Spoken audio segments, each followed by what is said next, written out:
Welcome to Colonie TV, the governmental educational channel for the town of Colonie. It goes all my life's a circle, sunrise and sundown. The moon rolls through the nighttime till the daybreak comes around. And all my life's a circle, I can't tell you why. Seasons spinning round again, the years keep rolling by. Top of the evening or the afternoon or whatever time of day it is at your house. I'm Joe Doolittle. And I'm Kate Dudding, and this is Story by Story, sharing the human experience. And we're here on a bright and sunny winter day thinking about stories. You betcha. And we've had some wonderful storytelling, and I hope some of you have been out and caught some of the storytelling that's been going on. And there's more coming up, and we'll tell you about that. But we like to think that story is something that everybody knows how to do. And that everyone has experienced daily in their lives. Either as a teller or as a listener. Right. Do you know what happened to my car the day after Christmas? What happened to your car? It went. Kate, are you telling me a story? Yes. Oh, okay. Yeah, See, that's the way it happens. And there's a little bit of method in storytelling, and we'll talk a little bit about that. We have a wonderful guest teller, and we'll introduce him in a minute. But we've had some good experiences. There was a title that actually Kate came up with for a program we did at Proctor's called Betrayal. And Beyond. And I thought, when I saw that title, I thought it would be a little dark.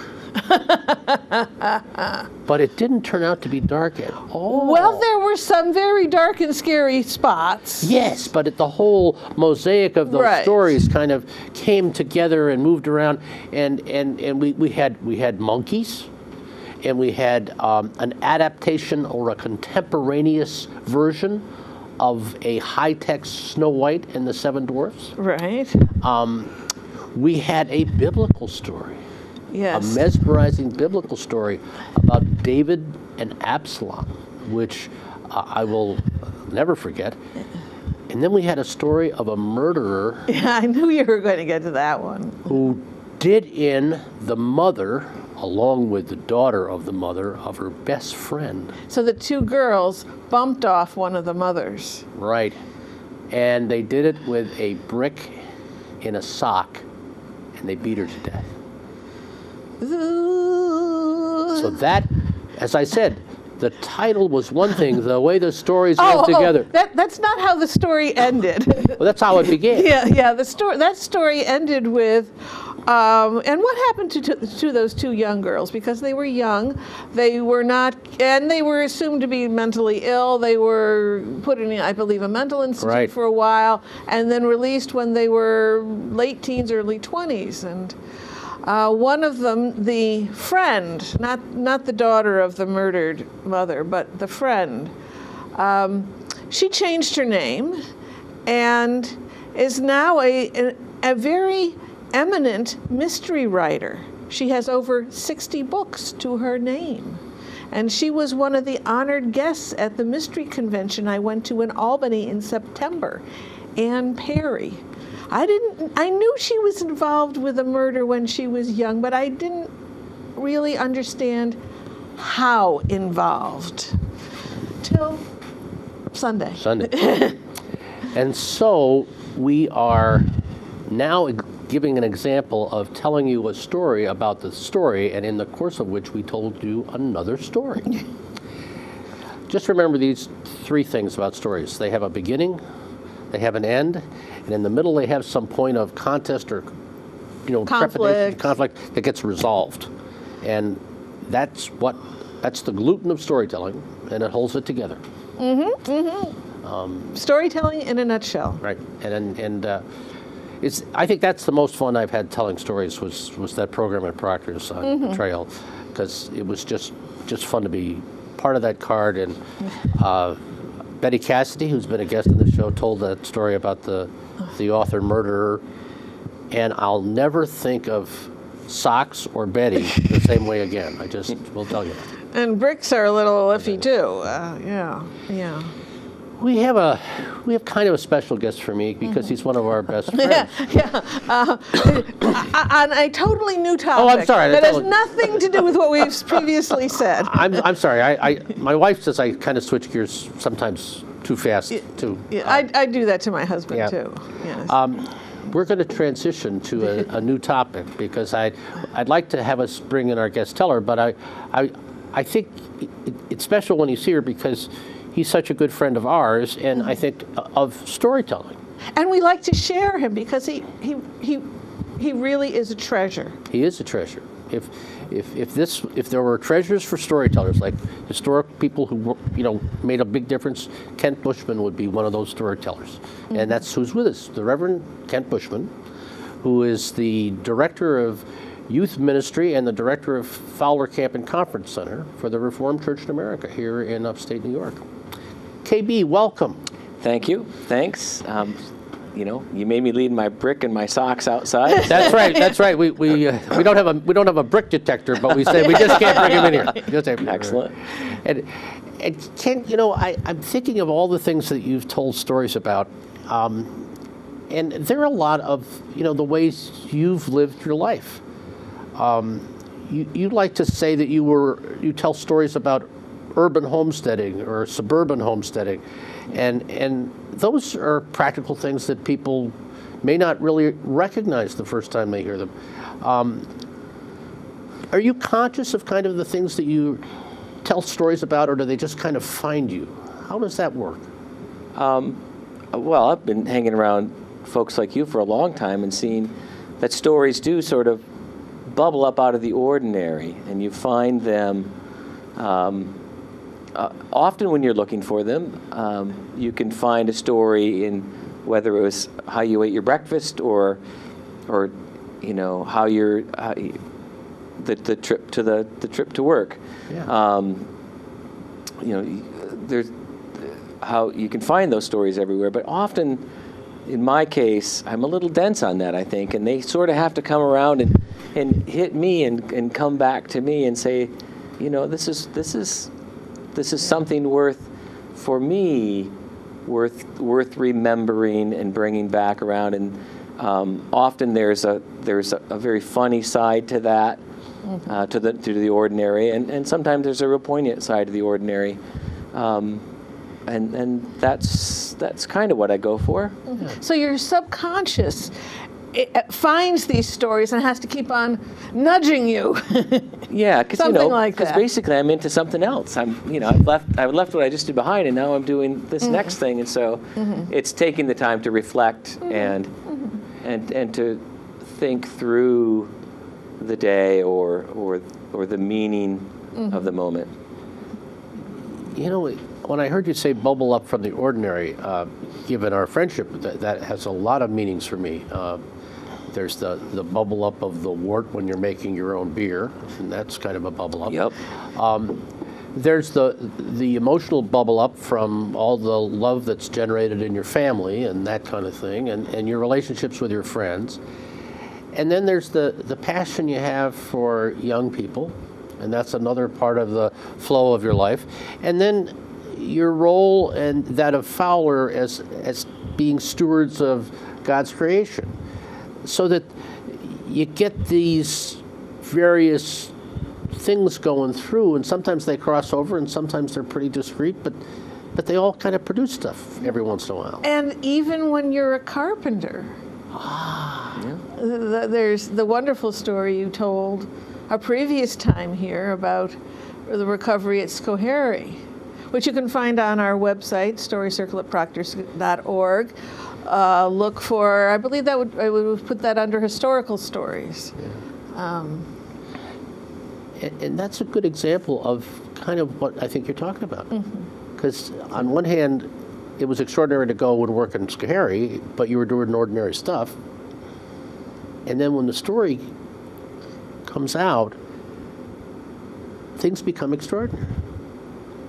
Well, the basis, isn't it, that life can be meaningful, and life can can be more than just existence. And so part of being a storyteller is pulling out the meaningfulness, whether that's in joy or in sorrow or wherever, and helping to reflect that back to the listener, that their lives are just as filled.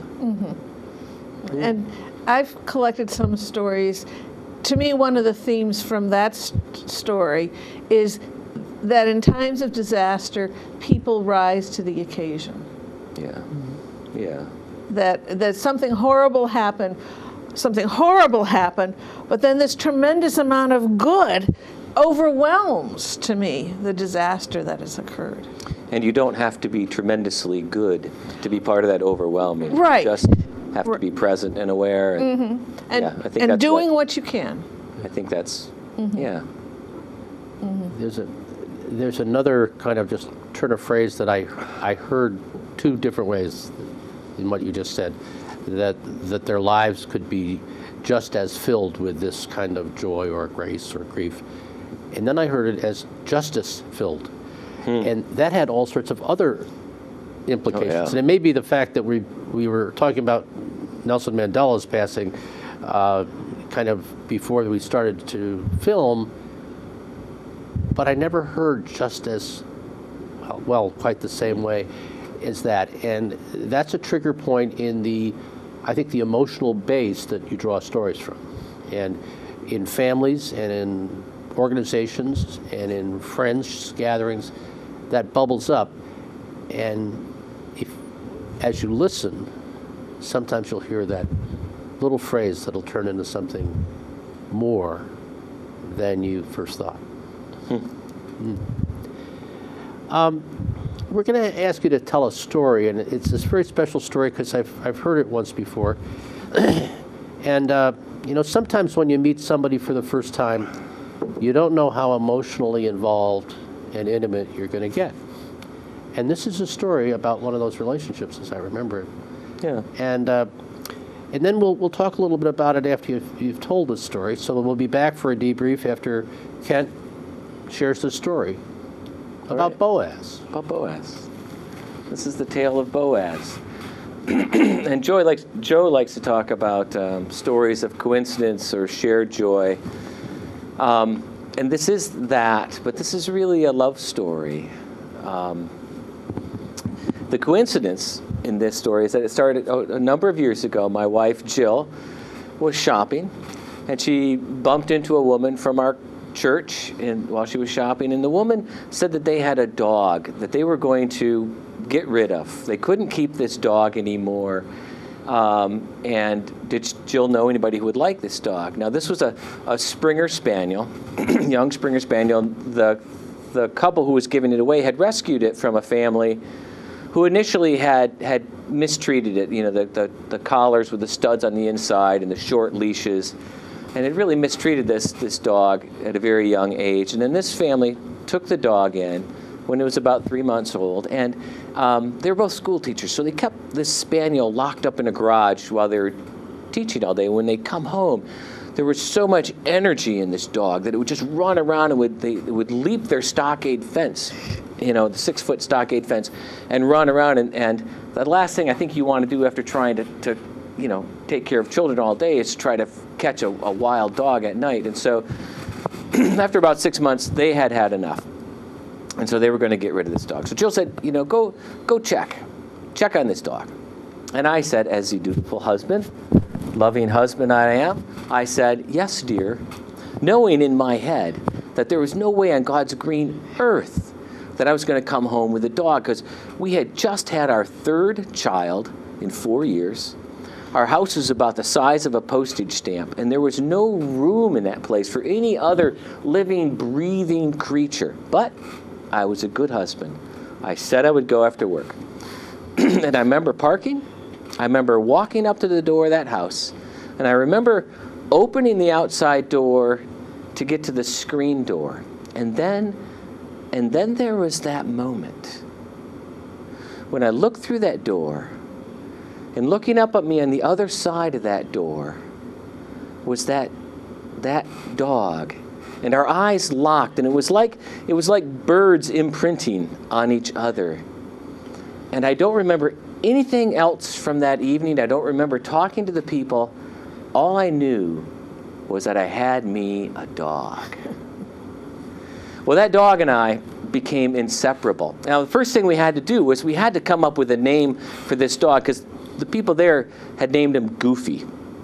And that just wasn't going to do. A dog needs, like a kid, needs a good name in order to grow strong. They need a good name. And so we turned to that repository of great names, the Bible. And we started paging through, where are we going to find a name for this dog? And we tried on a few ones, you know. We tried on Zedekiah, not quite good. Zerubbabel, Raphael. I mean, all good names, but, you know, not all that good. And then finally Jill stumbled across the name Boaz. Boaz. Well, there's a name. Got just a hint of royalty to it, dignity in there that every spaniel needs, a hint of dignity. And, you know, called so well, in fact, that sometimes I called my children that, much to their dismay and the dog's dismay, actually. And so we named him Boaz. And the interesting little caveat here is that I have an older brother who lives in Georgia, and we don't talk. We love each other, but we don't talk to each other. So I called him about a month after we got the dog, and I said, yep, we got a dog. What kind? He's a Springer Spaniel. Oh, yeah, we got one of those. He says to me over the phone, he says, what did you name him? I said, we named him Boaz. Silence on the other end of the phone. And then finally my brother says in a whisper, that's the name of my dog. So I think we chose well. Now, Boaz, when he came to live with us, was good. But I think the day that I took him up to Camp Fowler to go to work was, I think, the day that Boaz truthfully and factfully, maybe more truthfully than factually, died and went to heaven. This dog was now a camp dog, the camp dog. And that's a noble position for any dog. He never was out of my sight. He was always around, but he was the omnipresent presence at the camp. And we'd be walking along, and kids would be running down from the chapel or running up from the beach, and they'd go, Boaz, Boaz, Boaz, and they'd scratch him every which way but loose. I swear that for a number of years, I wasn't even sure the campers knew that I was there. Because they would go with that, and then every now and then one kid would look up and say, Oh, hi, Uncle Kent. And they go back to petting the dog. Well, that's a noble position for a dog to be in. And it's hard being a camp dog. There's some rules you have to live by. You always got to be nice. That was easy for Boaz. But one of the rules he didn't understand was he had to stay out of the dining hall.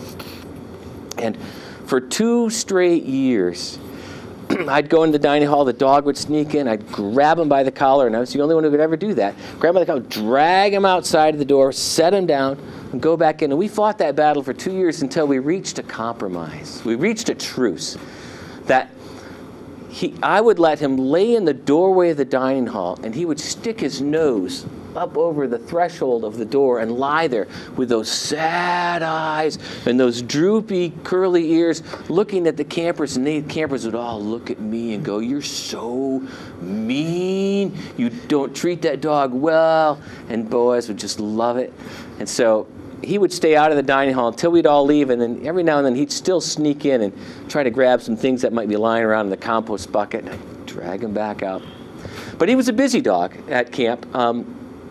There were lots of things to do.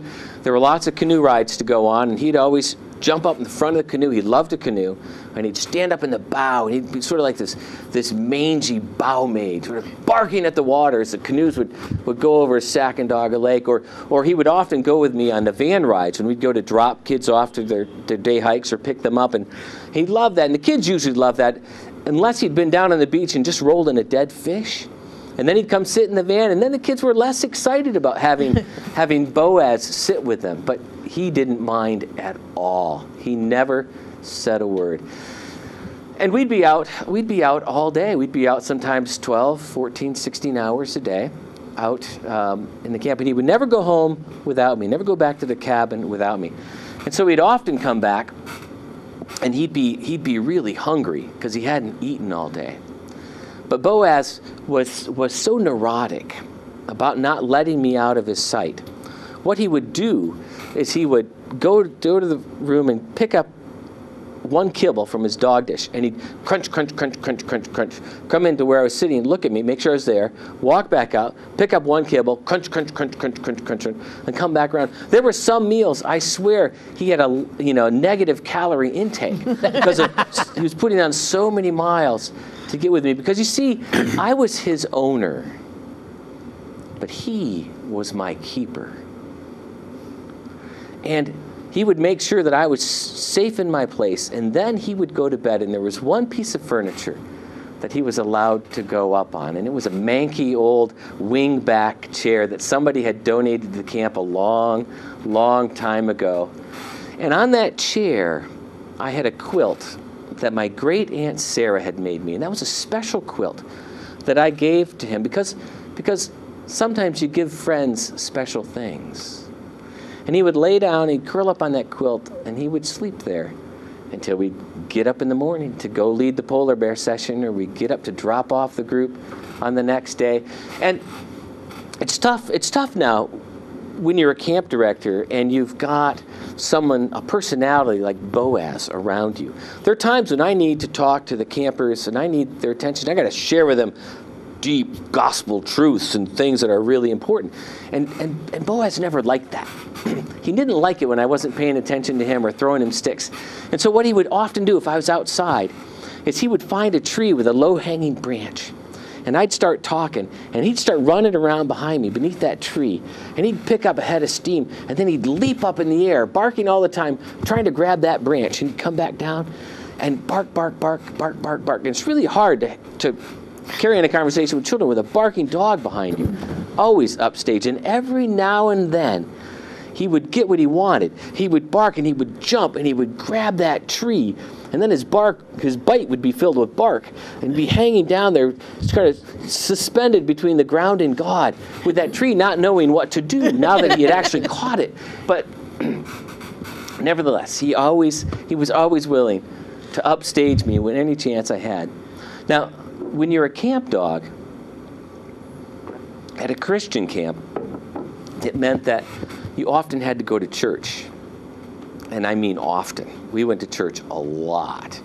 And Boaz didn't seem to mind. He was pretty good. He would lay under the pew most of the times, and when we'd sing, every now and then he'd join in with a good howl or two, and that was always kind of fun, kind of a hallelujah going on. That was for you, Joe. Thank you. I loved it.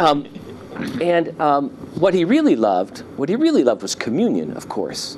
The bread and the wine on the table, and he would sit and stare at that table with just intensity, so wanting to have a piece of that bread and to partake of communion. And there was one pastor who was with us at one point, and Boaz was under me, and she was leading the service, and she, with such exuberance, went through the liturgy. She said, "Come, for all things are now ready." And when she said, "Come," that dog shot out from under the table and came this close from consuming all of the body of Christ.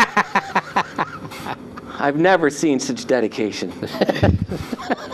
And when you're a dog at a Christian camp, you hear a lot of scripture, and Boaz was pretty good. He had his favorite scriptures. He did. He liked Genesis 1. He liked the creation story because, as he would often remind me, in that first creation story, dogs, animals, beasts are created before humans. And so he would say, he was my elder, and I had to respect him and treat him well. And he often reminded me of that when we were out on the trail and I was warm and toasty and he was all covered with rain. He would remind me of that. And he wasn't really wild about Jesus, I got to tell you. It was that part about Jesus saying, why should I throw the children's bread to the dogs? Huh? Right? But he did like the Syrophoenician woman's response when she said to Jesus, "Yes, sir, but even the dogs under the table get the children's crumbs." He liked that. He liked that a lot. But I think he really connected with the Psalms. That sort of hope and despair that you get in the Psalms, and that sort of living life out. And his favorite psalm was Psalm 139. And 139 is about God. But But in so many ways, it was about Boaz. And it goes, "You have searched me and you know me. You know when I lie down and when I rise up. Even before a word is on the tip of my tongue, you, O dog, know it completely. When I get up in the morning, you are there. When I come to the end, you are still there." I was Boaz's owner, but he was my keeper. He was always present with me. Now Boaz, he was born in a season. We never knew what his birthday was, but we knew it was around Thanksgiving. And Thanksgiving's one of those floating holidays. So we always celebrated his birth on Thanksgiving. And he died in a season. And he died at the end came this way. It was Maundy, Thursday. And we noticed that Boaz hadn't been eating for about 2 days. And I called my brother, who's a veterinarian for large animals. And Paul had been on a lot of hikes with Boaz and I, and so he knew the dog very well. And I said, something's going on. What's happening? And my brother said, well, check his gums. If they're all white, that means there's internal bleeding and that he's shutting down. And I checked, and sure enough, they were just bone white. And we knew it was getting close to the end. And so the next day, it was Good Friday. And I did what I normally do on the morning of Good Friday, and I went out and I split firewood for the next season, because that somehow feels right on Good Friday. And I took Boaz out with me, and Jill came out and brought his bed out to make him more comfortable. And every now and then I'd lie down next to him in the grass. And that sort of reversal of roles that we have when death comes to our friends. And I took him up at noon. I drove him to the church in the old Toyota, and I remember sitting through that service, and I don't remember thinking about Jesus dying on the cross that day, but I remember thinking a lot about my dog in my car. And we got home, and that night, I lay next to Boaz the whole night, and we watched Orion throwing sticks for Sirius in the sky all night. And I had taught Boaz all the names of the stars, but he kept forgetting. So I had to keep reminding him. And I lay down next to him with that heavy breathing that he had all night. And we knew it would be over. And so the next day, the plan was this, that I would get up and I would go to the office and get some things, because we would take him to the vet at 8 o'clock when the vet opened, and we would usher in his long sleep. And then we would take him up to camp and we'd bury him in his favorite place. And so I left him and I went and grabbed some things, I don't know what, and I got back, and Jill had brought him out onto the porch of our house, and he was lying on his dog bed with Aunt Sarah's blanket. And he was lying there. And he looked up when I got home, and I sat down next to him, and Jill was there. And he looked at him, because I was his owner, but he was my keeper. And he made sure that I was safe. And he made sure I was back. And then he put his head down. And Jill whispered, "He's gone." And sure enough, he'd waited till I got back to die. So we enfolded that little body of fur in that beautiful quilt by Aunt Sarah. And we brought him up to camp. And we buried him in a hill in his favorite camp. And if even a smidgen of these things that we preach about on Sunday morning are true, someday that dog's going to wake up and realize that he died and went to heaven. And heaven was a camp. And he would come down, and there'd be canoes in that place. And there'd be a manky old chair with a beloved quilt. And he would look up, and running down the hill would be 100 children calling his name. And that's the tale of Boaz. Oh.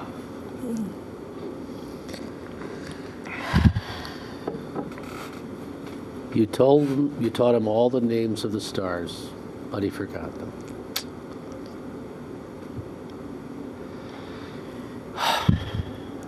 I don't know what to say except I think any of us are lucky when we've had any creature love us. And I think when I've told this story a few times that people have reacted because it's not the story of Boaz that they're hearing. It's the story of their dog or their cat or it's someone special in their life that because it's one of those universal things that to be loved, to be kept by someone that I way. was thinking of my brother's dog, Zach. My brother loves sports, especially the Detroit Tigers. He lives in Michigan. Okay, so you understand. And my brother and Zach would watch TV together. And Zach would be right up against my brother's leg. Right. You couldn't get any closer without hopping on his lap. But you know, there was full, leg-body contact. Well, we would love to drive, and at this point I had an old Subaru with electric windows, which is great for a dog. And I'd roll down the window and I'd put my arm out, and he'd put his leg out the other side, and so the two of us would be going down the road this way, going down. He'd have his head out, and it was just delightful. Oh. Well, of course, his head out too, because all those smells. Of course, Well, like any good dog. Well, I mean, there are just parts of the relationship. The kids petting him, and as you were telling that story, I can see a snapshot of standing in the roadway to the beach and just watching that happen. And when you did that wonderful little story about him getting dragged out of the dining hall and then the mug on the lintel, and the part of the story that doesn't come out is that it was with him and with my other dog now. It's a partnership. The work is a partnership because dogs do things for kids and for adults that you can't do on your own. Mm-hmm. They have a good dog. It's just a real calming presence. And for kids to touch something else that's living and breathing, to express love and affection for something else, to practice that sort of really good, healthy touch is a really empowering thing, an enabling thing for kids. And so, a good dog at a camp is just, wow, can make you look good. Well, maybe we should have good dogs in storytelling places. Good dogs in storytelling places. I think that, I've never had a dog. I have a granddog, because my granddaughters have a dog, and it's interesting the effect of the dog on the family. And as you say, he's been a source of relationship, of love, of care, of a whole bunch of things, and he has presence. When you were talking about the bed, he's a little dog, but he's always on the top of an armchair in the living room where he can see what's coming on the road, what's coming in the driveway, what's going on in the backyard, and he's there, and he knows when the school bus is coming before anything else in the neighborhood does. He'll just stand right up, and he'll go to the door, and you open the door, and he goes out, and sure enough, then you hear the school bus coming, but he's just there. So there's a dimension to life that a pet brings that's certainly additive. That's for damn sure. There are programs in libraries now where children read to a dog. Yeah, to have a therapy dog like that. Isn't that wonderful? Because the dog's going to love the story no matter what. Well, and then there are therapy dogs. In my volunteer work as a chaplain at Albany Med, I had heard about the therapy dogs, but I never really seen them. And I say they because in the rehab unit at Albany Med, one evening every week, they invite dogs. And I think there were 8 or 9 of these dogs, and the lead dog was this beautiful Afghan with all the puffy thing, and then there was a bulldog and a beagle and they were all on their way in to see these folks who were in the middle of physical rehab to get that healing touch, to be able to do that healing touch. And it was the most beautiful parade I've seen in some time. So I understand the nature of the therapy dogs, for sure. Wow. Their owners were there too, right? Yeah. they were, but actually a couple of them had been loaned, because once you're vetted, the dog can travel within certain parameters. So I think there were 8 dogs and 4 handlers. Wow. And so that some of them had been loaned from other folks. But it was still a goodly company, as Dean Dykstra would say. Yeah, But, wow. And was it hard to get another dog? Well, I didn't want another dog. Oh. It was my wife and kids who knew I needed a dog. I needed a keeper. And so it was a year later. They surprised me, took me to, and this dog we got from a breeder, the next one, and there was this mass of puppies. And how can you not feel good around a mass of puppies? And picked up a bunch of them and picked one up, and that was the one that licked my hand. And 4 weeks later, we have an 8-week-old puppy that we named Jonah. Jonah had big paws to fill. It was not easy. Not easy. to fill those, but he's done very well in his own way. And he has a different personality, but we're probably just as close. Yeah. So Yeah. it's really important if you're my dog and a dog at camp, though, that you can canoe. So that was the first thing we did, was to go out in the canoe and make sure that he could canoe. And he was bowsprit material kind of thing? You know? He jumped out once, and the second time he jumped out, I caught him midair on the jump out, and he didn't jump out again.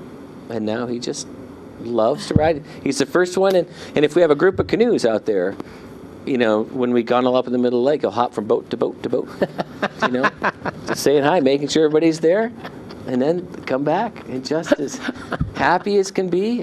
The problem is if he ends up in the wrong boat when we split up, and then he'll just whine until we get in the same boat together. So, wow, just so funny. So that's your job to make before you, because when they're going to split up.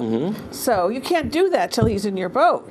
That was the rules, don't you? Did you miss that? I'm his owner. He's my keeper. I know, but there's certain things that he can do and he can't do. Yeah, I suppose I could be better at that. I kind of set him up, don't I? Yeah, well, you taught him not to jump out of the boat, so when he's playing bingo boat or bingo, whatever. Yeah. Oh, the other thing about, dogs are really interesting, right? And we could tell the dog stories all the time, but Boaz, we could get to howl, and we could never get Jonah to howl. But oh, that's right. I remember that. But during the Iraq War, when it was really ratcheted up, we were asked by the National Council of Churches to ring our church bell one time for every 100 soldiers who had died in the war. And at that point, it was 2,500, so we rang it 25 times. And we did that, for a couple years. And we started to notice something that when we started to ring the chapel bell, and the chapel bell rings for other things, but when it rang the sort of steady rhythm, the dog would go out and he would howl. And the initial thing is that's pretty funny, but then you go, then it sort of drops into this other haunting sense of this dog howling for its master who won't come home. And it became this really poignant moment, and everybody in the sanctuary would just be very, very quiet. It's like the dog understood on a different level what the ringing was really about. So these creatures are interesting, aren't they? Yeah. So yeah, it was a very loving story, Ken. I have another tale of Boaz. It's shorter. Okay. Well, hold that story. thought. I will. Because we need to get to coming attractions. Coming attractions, and there's a fair amount of storytelling happening right here in the month of February in our hometown, Albany, Schenectady, Troy, Saratoga, Clifton Park, wherever you call home. Yes. And the first one that I know about, but Joe usually has a little secret to share with me. But the one that I know about is the Front Parlor Storytelling 3rd year anniversary party, which is going to be live at the Linda, WAMC's Performing Arts Studio, on Saturday, February 8th at 8 p.m. And the Front Parlor Storytelling Series is run by Abby Lublin in North Troy, and she developed it as a way of community, bringing a community together. People share personal stories on a specific topic each month, but unlike The Moth in New York City and now other places, there's no judging. Doesn't matter who's number one, you know. Mm-hmm. So that's the community aspect to it. And she's been doing it for 3 years, and they're going to have a party that has storytelling and dancing and all kinds of frivolity. So you can go to WAMC's website, which is undoubtedly WAMC.org, and find out all about that. And the next day, on Sunday, February 9th at 5 p.m. at the Glenn Sanders Mansion, will be our 108th Story Sunday, The Glory of Love. You've got a... Who's telling it that? Betty Cassidy and I are. Is that Betty of the sock and the brick? Yes. I don't think that story's going to be included in this particular performance. That's the glory of love. That's the glory of love, yes. Yes, love gone bad. So she and I will be telling stories. You remember the song, you've got to live a little, you got to... That's the glory of, that's the glory of love, yes. So you get 4 courses of stories interwoven with 3 courses of food. And we greatly appreciate a reservation, and you can make it by either calling Joe or emailing me. And you can find out the entree choices, etc., on our website, story-circle.org. Then we have a storytelling open mic up in Saratoga. That happens monthly. We alternate between 2 locations on February 12th at 7. It will be at Woodlawn Commons. It's in the Harkness Building. Let's try that again. Woodlawn Commons in the Harkness Building, which is part of the Wesley community. And you can access it on Clement Street. It's behind Hospice. Then we're back at Proctor's. On Sunday, February 16th at 2 p.m., Love, Lost and Found, with a wealth of storytellers. Siri Allison, Claire Beetlestone, Betty, Brick in the Sock, Cassidy. That's the way she's going to be known that way to me, I'll tell you. Margaret French, Claire Nolan, it's a double Claire day, Marnie Gillard, and Sandy Schumann. And you're also welcome at our next Story Circle meeting, which is on Wednesday, February 19th at the Pine Hills branch of Albany Public Library. People share stories under development. No reading, please, but it can be a first telling, which has pauses and, oh, right. And what I was going to mention earlier, but I'll mention now, is, you know, our purpose of our meetings is to help people develop stories, and if they want, they can get feedback from the group. Listeners are welcomed. And we really like to have people who aren't necessarily storytellers yet show up at a meeting or the open mic at Saratoga just to get some idea of what we're doing as storytellers. And we always like listeners. But just last night at Cafe Lenin, we had a young fellow who was telling at the open mic, who started a couple years ago just to come to the storytelling meetings. And it's kind of fun to see that kind of development. So please be encouraged to try us out. Mm-hmm. Any other events that you know about? Well, I don't have a hard date on it yet because of some travel plans, but I'm planning an open mic kind of event around a CD release of my Schenectady historical stories. And it's probably not going to be until the first weekend in March, or first Wednesday in March. And it's going to be at Arthur's Market in the Stockade, which is reopened, and our friend Richard Gannett has opened it up again, along with the Moon and River down the street. But it's a great place to tell stories about Lawrence, Chief of the Mohawk Nation, and those stories. So I've wanted to do that for a long time, and I'm going to work up that, and I'll have it for next time so we can make it into a slide. Okay, excellent. And if you can't, for some reason, go to any of our events, you can still find us on the internet. Go to storycircle@proctors.org and click on YouTube, and you'll find over 100 stories there, including Kent's story about Lost Tools and Lost Schoharie. Tools at Schoharie. All I could think of was red lipstick. And I almost used that technique for something I was doing recently. I said, well, you know, if I could, you know. Now you have to go listen to the story now, unless you understand what I'm babbling if you want to about. understand what he was doing with Ken's red doing lipstick. Red lipstick. Cherry red, was it? My favorite. Yes. You got to be careful with those carpenter types all day. No, that's just. Well, it's. We have about 12 more minutes left. 12 more minutes. Well, I have a short tail. Yeah. Is it a dog with a short Yes. tail? It's a dog with a short tail. Actually, it's all right. You know, I don't know. Sure, I go. don't know how this works. Well, this is what I would do at camp because the last story was the tale of Boaz, the T-A-L-E, and this story is the tale of Boaz, T-A-I-L. Because the campers would always ask me, Boaz was a Springer Spaniel, and they dock the tails of Springer Spaniels, and this one came that way. And they'd say, Uncle Kent, how come Boaz is such a short tail? And I would say, well, and this is what you do when you're a storyteller. You remember a story in your head, and you start putting in your own stuff into it. And he said, well, there once was a time when Boaz had the most beautiful tail of all the animals up at Camp Fowler. And he'd walk around with that big wavy tail back behind him, and everybody would go, ooh, Boaz, you got such a beautiful tail. And everybody liked it, but Fox didn't like it because Fox thought that he should have the most beautiful tail of all the animals around Camp Fowler. And Fox decided that he was going to trick Boaz one day. So Boaz is walking around one day, and now it's the middle of the winter, and there aren't campers around, so Boaz is a little bored. He's walking around, and Fox walks through center camp with a string of fish.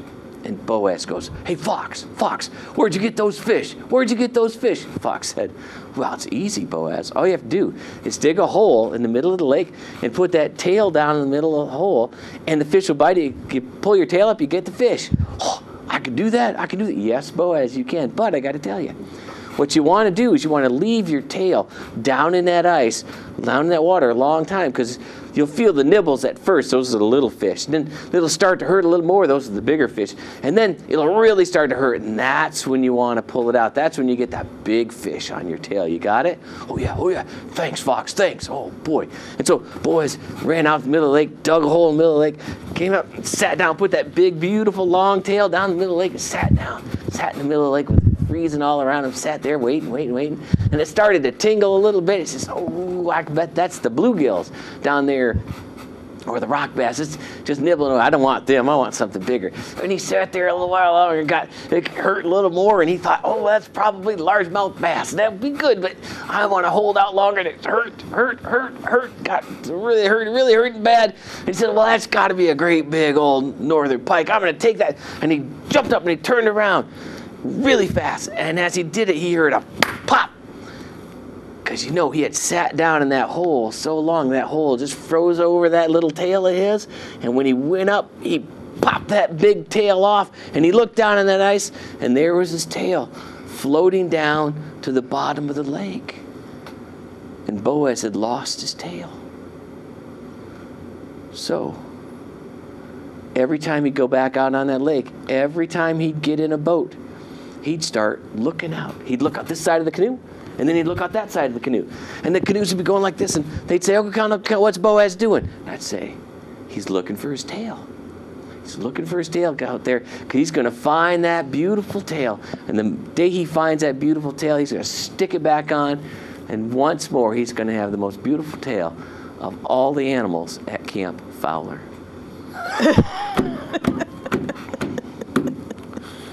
Oh, KB. And that's what you do when you're a camp director. You come up with a story fast. You know, that reminds me of another story I've heard. Let me think. Why bear has a stubby tail. Why bear has a stubby tail. Yeah, that's true. The old Native American tale. Yep. Mm-hmm. Yep. Well, I can see the adaptation. How much time do we have? Oh, we have 9 minutes. Well, can I tell a story about you, just for the listeners? Maybe.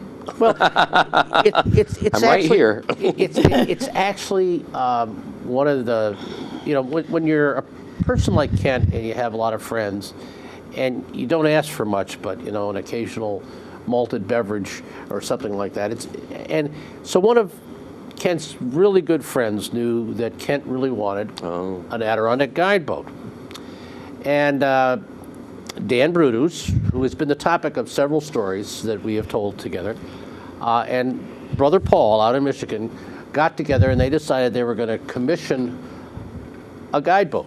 Now, he really did want to build his own guide boat. As a matter of fact, in his family room, the oars of the guide boat were up there just waiting the time when he had his own guide boat. This is several years ago.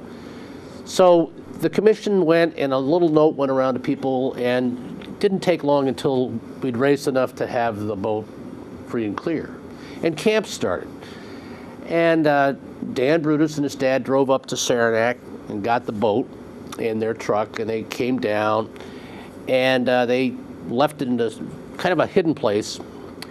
And it was a little tricky at camp because before the camp starts, one of Kent's best friend is an imam, is a Muslim imam, and he rents the camp for a period of time in June before the kids get there for kind of a Muslim retreat.